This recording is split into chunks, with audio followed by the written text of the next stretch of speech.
Well, what I think is interesting about what's happened in Mexico is it has gone from a status of no private investment to one in which private investment is welcomed.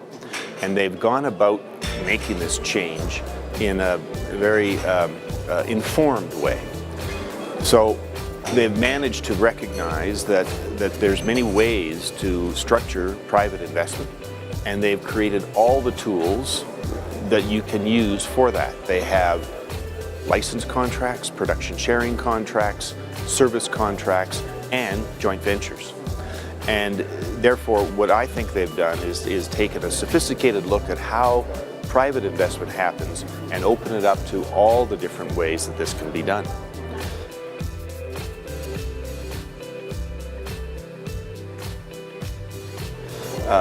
Pemex then needs to adapt to the opportunities that are made available here.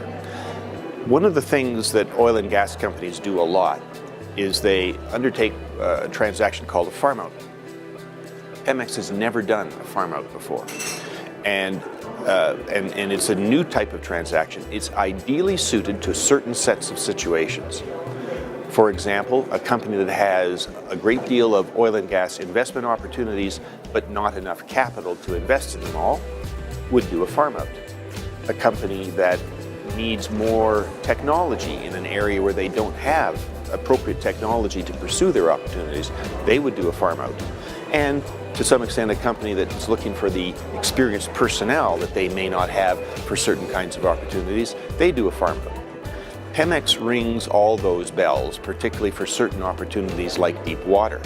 And so that's why the structure that Mexico has followed with reform and the situation that Pemex finds itself in fit together perfectly to create new types of transactions that are beneficial both for private investors and for Pemex and the state.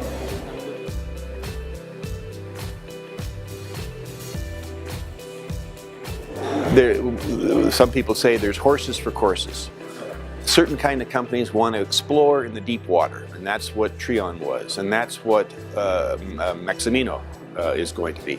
Other types of companies are looking to take a field with existing production and buy in and get an immediate cash flow and maybe enhance through additional investments. That would be more suited to Cardenas, Mora, and Ogario.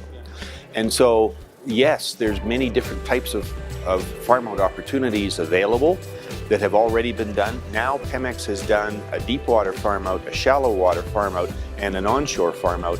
I think they're ready to engage more heavily in doing additional farm-outs on an accelerated pace. And I think that you can look forward to that happening, at least from what we hear. Pemex is looking to do farm out an additional number of their allocations in the coming year.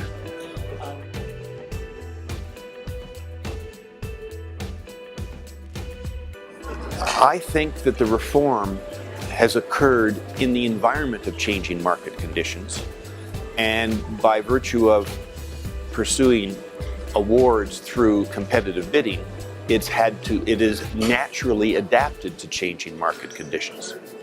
What I see in Mexico is the concept of reform started with the Constitution.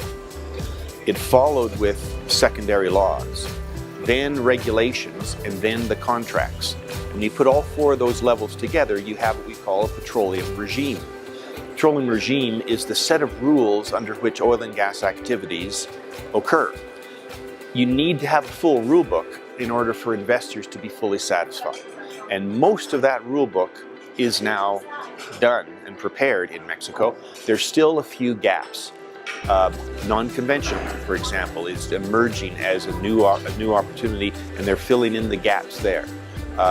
Unitization is an issue that's arisen recently, and they're filling in the gaps there.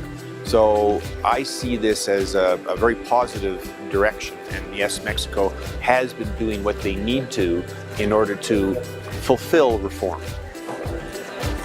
Thank you.